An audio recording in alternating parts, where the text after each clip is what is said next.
Hey guys, I'm here with Peter. What's your last name? It's TOTH-CZERE. There we go. So I didn't want to take a chance to not pronounce it properly. I prefer that you go in and pronounce it. So Peter is actually co-founder of LeadFlow Consulting. As a content and social media strategist, Peter creates content marketing strategies from zero to top-level parties and actively participates also in the execution process. He's also certified with Evernote, GTD, Google AdWords, Google Analytics, and HubSpot. So welcome to the Leadership Geniuses Show. Hi, happy to be here. Awesome, it's great to have you. We've been wanting to do this for a while, so it's good to finally connect and get to it so that people can get to know you a little bit more. Can you tell us a little bit more about your business and what you're doing these days? Yeah, at LeadFlow, we're basically a boutique digital marketing agency. So we don't have proper place where we work. We work fully remote, the whole team. And so we have a full service digital marketing activity plan and workflows and everything prepared for the client. So basically we can solve any marketing problem which is online.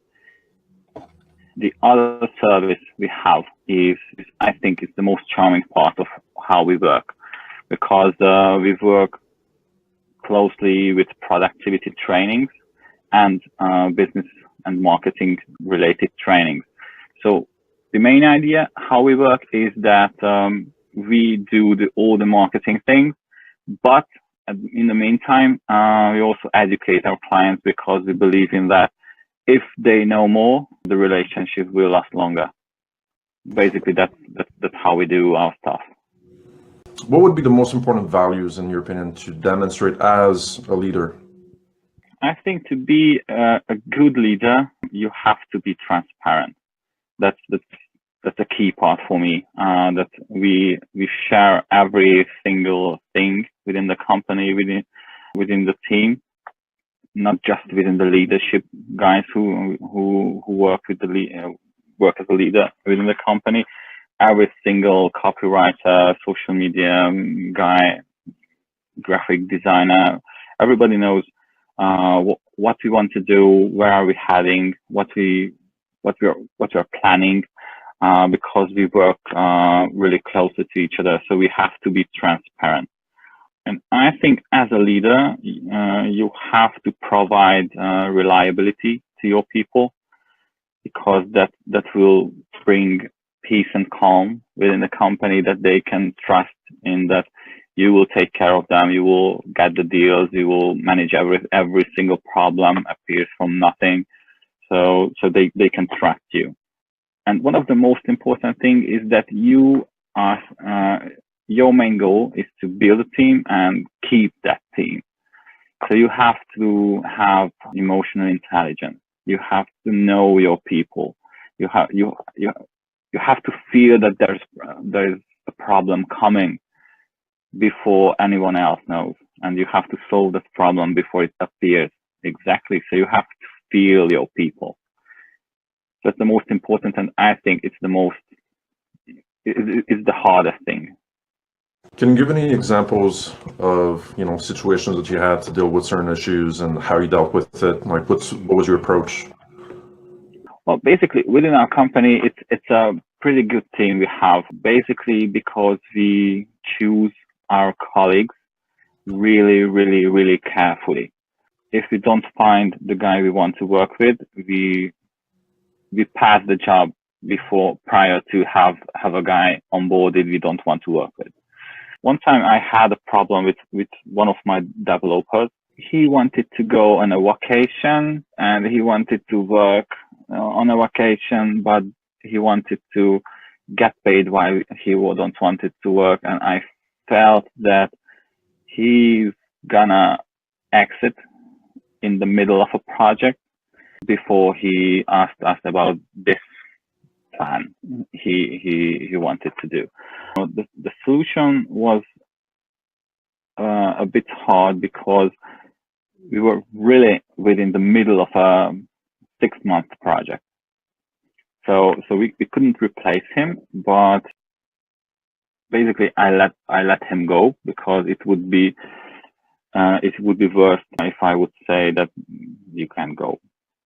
So his work would be like something like shit if I want him to stay.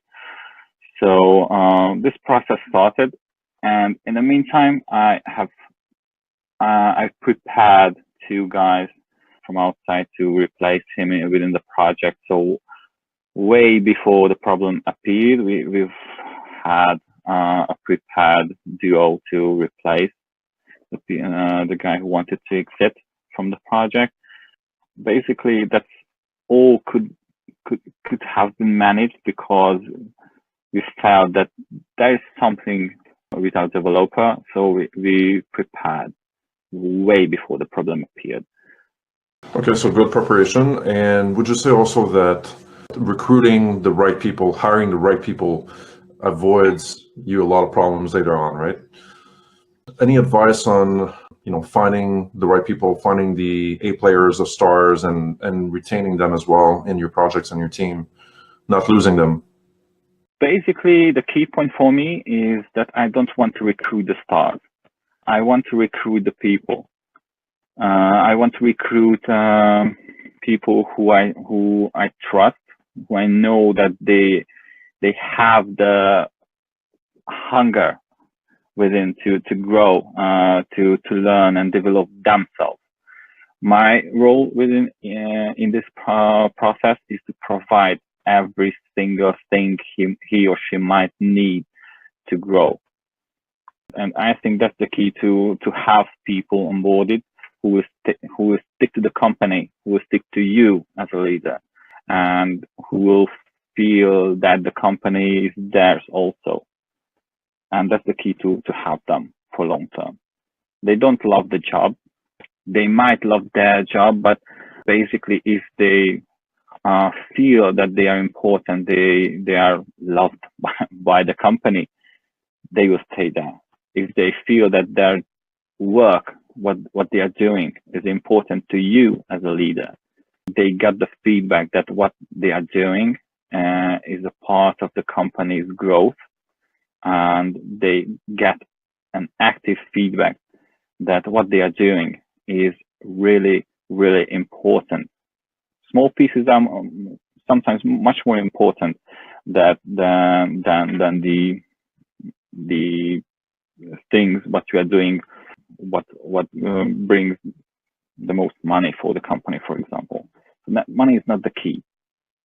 Money will come when you will have the perfect team. That's my point of view. Right. So focus on having the right people first, and then you're going to have to do things that generate money, bottom line. But it's key to have the right players in your team, Yeah. right? Okay. I think all the time when a company starts to suck internally is the point when money takes the lead. How do you deal with the overwhelming demands and amount of emails? How do you deal with your time management? Well, that's the point when GTD and productivity trainings comes pretty handy. Basically, within GTD, there is an exact process how to manage your inbox. The key point is that within every 24 or 48 hours, I have a 0 inbox. Basically, I'm trying to deal with the 24 hours rule. Sometimes I can't keep it, but that's the main thing. If you don't have an inbox 0 at the end of the day, you will definitely miss important info. You will definitely miss something. You should answer. Other people will wait for you to answer. The processes will stop. It will cause bigger problems. So you have to deal with all of your emails. So that's the key point. Inbox 0 is a must. So how do you go about, like, more specifically about cleaning up your email on a daily basis? I had my process that if I scan through my emails and I find the important headlines that I was waiting for, or it was sketchy enough to stop for a moment. I scan them through, and if I can't answer them right at that time, I forward them to my task management system. We are using Todoist within the company. So I email that email into Todoist to create a task from it, and I just archive the email itself. So I'm clearing out the email, and what are important will become tasks for me for the rest of the day.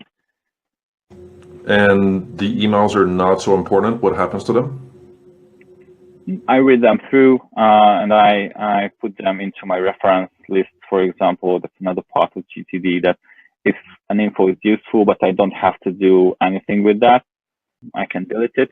Or if I want to use it later, I put it into my reference system. Okay. So from what I understand, your email becomes tasks when there is an action item on the email. Now, how do you manage your tasks effectively? With GTD, because every task has a few contexts, and I have, for example, we have 7 p.m. now in Hungary, and I still have 30 medium-like tasks for today, but I have context. I'm at home now, so I will just see tasks which are related to my home, or I have to do it on my laptop. So from that 30 tasks, I will see only 4, for example. If I have to call somebody and I have the time to use my phone, I will see only my phone list. From that 30, it will be them, for example, 3 or 4 phone calls to make. So that's why GTD comes handy when you have to deal with many tasks. I have filters, contextual filters related to the exact place or energy level or priorities I have. Okay. You couldn't manage all the time everything, but a GTD-like system helps you to choose always the best task to do. So it helps you to prioritize better and really focus on what's really important, correct? Yeah. Gotcha. Okay. What would be your top advice for other leaders that could learn something from you? We've had our journey to reach the exact being of our company, and the most important thing I've learned that never shoot for the stars. We've been talking about this before. Never shoot for the stars, because they know they are stars. They won't stick to you as your leader, as the company you have. They usually stick to themselves, the stars. And I think it will be more stable. You will be more respected if you work for that. You will be much more respected by your people if they grow with you, if they grow by your knowledge, by your help. If it comes to be the good leader, to be the best leader around, you have to deal with the need that they want to feel that you are teaching them, you are taking care of them. And if it's a professional or if it's a personal problem, you will solve it. What would be some resources that you would encourage people to check out? Maybe it's books or videos or other people, courses, or maybe resources that you've developed yourself. At the beginning, that was a big question for me, that how will I learn how to be a leader, because I never wanted to be. It just came. And I ended up with TED.com. Way the best stuff for me on how to be a good leader was on TED.com. And nothing more you have to do is just go there, type in this leadership, and most of the videos will be miracles. There are good ones, there are average ones, but I learned the most from those videos. They're so open, they don't want it to sell anything. They are just speaking about how to be a good leader. Any last words? Any last piece of advice, or maybe you want to ask something from people in the Business Growth Geniuses community? What would you like them to do to take a look at? What's your call to action, basically? As I don't think I'm the most perfect leader in the world, my call to action would be that send me your tips. I want to learn. I want to develop myself. Okay, so having a conversation with you, connecting with you, and then having an exchange. Yeah, feel free to reach me out. I'm on the net, on many places. Perfect. I would also encourage you to, Peter, to get involved in the Facebook group of Business Growth Geniuses. We have a really engaged community, and it's centered around people that I've interviewed as well. So it's a really high quality group, I find. So we were having really interesting discussions. So I'm sure you would have also a lot of value there, and you can also ask questions and kind of create engagement that way. So I would encourage you to spend some time on there as well. Okay. Thank you. I will do that too. All right, Peter, thank you so much for doing this. It's been a pleasure. I'm glad that we finally got to doing this interview. Thank you so much for your time. Yeah, thanks for the invitation. It was a pleasure. All right.